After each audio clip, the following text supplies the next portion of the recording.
आइए दोस्तों देखते हैं टाइम एंड डिस्टेंस का बहुत ही ज़्यादा अच्छा क्वेश्चन है। और मैं आपको बता दूं ये एसएससी और रेलवे के लिए टाइम एंड डिस्टेंस का बहुत ही ज़्यादा अच्छा क्वेश्चन है और समझने के ऊपर आधारित क्वेश्चन है। और मैं आप टेंशन ना ले, मैं आपको क्वेश्चन को अच्छी तरीके से समझाऊंगा। अगर दोस्तों वीडियो अच्छी लगे तो वीडियो को जरूर लाइक करना और चैनल पर नहीं तो चैनल को जरूर सब्सक्राइब करना, ठीक है ना। तो देखते हैं क्वेश्चन है, प्रारंभिक बिंदु से कोई हवाई जहाज निर्धारित समय से 45 मिनट बाद उड़ान भरता है। प्रारंभिक बिंदु से गंतव्य स्थान की दूरी 2100 किलोमीटर है। समय पर पहुंचने के लिए पायलट अपनी सामान्य चाल में 40% की वृद्धि करता है। बढ़ी हुई चाल किलोमीटर प्रति घंटा में ज्ञात करें, ठीक है ना। क्वेश्चन को करने के 2-3 तरीके हैं, मैं आपको पहले ही बता रहा हूं। चाल का उल्टा समय होता है, आप उस प्रकार से भी कर सकते हैं, लेकिन जो एक अच्छा तरीका है मैं आपको वो बताऊंगा, ठीक है ना।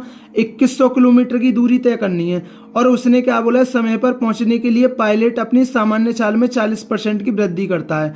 तो देखिए 40% की फ्रैक्शन वैल्यू क्या होती है, 2/5। तो मैंने मान ली उसकी पहले चाल कितनी थी, 5 यूनिट थी, तो बाद में कितनी हो गई, 7 हो गई। 5 और 2 7। मैंने मान लिया उसकी प्रारंभिक चाल कितनी थी, 1 किलोमीटर प्रति घंटा थी, लेकिन उसने अपनी चाल बढ़ा दी तो उसकी चाल कितनी हो गई, वो हो गई 1 किलोमीटर प्रति घंटा। आपको कोई दिक्कत, पहले चाल थी 1 किलोमीटर प्रति घंटा, लेकिन उसने अपनी चाल में 40% की वृद्धि कर दी, तो अब उसकी चाल कितनी हो गई, 1 किलोमीटर प्रति घंटा हो गई। आपको कोई दिक्कत। अब देखिए अगर वो 2100 किलोमीटर की दूरी को अपनी सामान्य चाल से तय करता, 5 चाल से तय करता, 1 किलोमीटर प्रति घंटा की चाल से तय करता, तो इतना समय लगेगा। लेकिन अगर वो इस 2100 किलोमीटर की दूरी को 7 चाल से तय करेगा तो इतना समय लगेगा। अब इन समय में कितने का अंतर आया, वो आया 45 मिनट का, ठीक है ना। अब आप कहोगे भैया ये मिनट है तो मैंने घंटा बना लिया। आप कहोगे भैया आपने माइनस क्यों लगाया, आपने अंतर ही क्यों लिया, आपके दिमाग में भी आना चाहिए। अभी मैं इस चीज को समझाता हूं, पहले उस चीज से पहले एक चीज समझिए। अगर हमारी चाल किलोमीटर प्रति घंटा में है तो दूरी किलोमीटर में होनी चाहिए और समय घंटे में होना चाहिए। देखिए अगर हमारी दूरी किलोमीटर में थी और हमने चाल किलोमीटर प्रति घंटा मान ली तो टाइम घंटे में होना चाहिए, इसलिए 45 मिनट हमने घंटे में चेंज कर लिया। अगर हमारी चाल मीटर प्रति सेकंड में होती, दूरी मीटर में हो और समय किस में हो, सेकंड में हो, ठीक है ना। इनमें आपस में संबंध होता है, ऐसा ना हो कि चाल किलोमीटर प्रति घंटा में और दूरी मीटर में। अगर दूरी मीटर में हो तो चाल को मीटर प्रति सेकंड में बनाएंगे, ठीक है ना। अगर समय सेकंड में, दूरी मीटर में और चाल किलोमीटर प्रति घंटा में तो उसको मीटर प्रति सेकंड में बनाएंगे, क्योंकि इनमें आपस में संबंध होता है। अब समझिए, देखिए एक जो प्रारंभिक बिंदु से कोई हवाई जहाज निर्धारित समय से 45 मिनट बाद उड़ान भरता है, ठीक है ना, समझना। अब देखिए मैंने मान ली कोई जहाज है वो 5 घंटे में यात्रा कर लेगा, ठीक है ना, मतलब यहां से यहां 5 घंटे में पहुंच जाएगा, तो वो यहां से यहां 5 घंटे में पहुंच जाएगा, तो यहां से यहां 5 घंटे में पहुंच जाता है, ठीक है ना। 5 घंटे लगते हैं अगर प्रारंभिक चाल से तय करता। अगर वो लेट नहीं होता तो उसे 5 घंटे में वो पहुंच जाता अपनी सामान्य चाल से, लेकिन वो आधे घंटे बाद स्टार्ट करता है।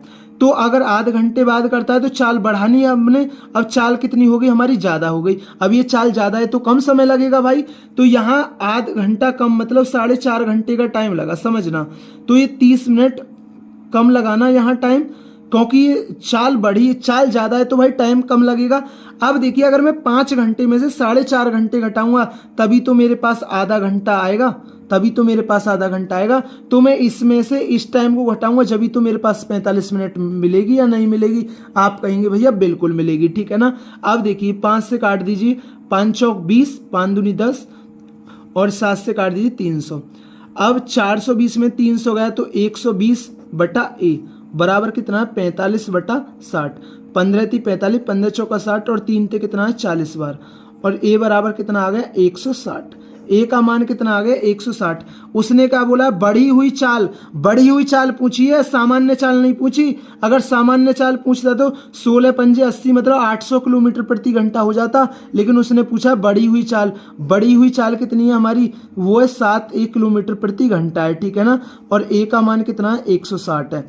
तो ये कितना आ गया, 16 सत्ते 112, तो ये आ गया 1120 किलोमीटर प्रति घंटा।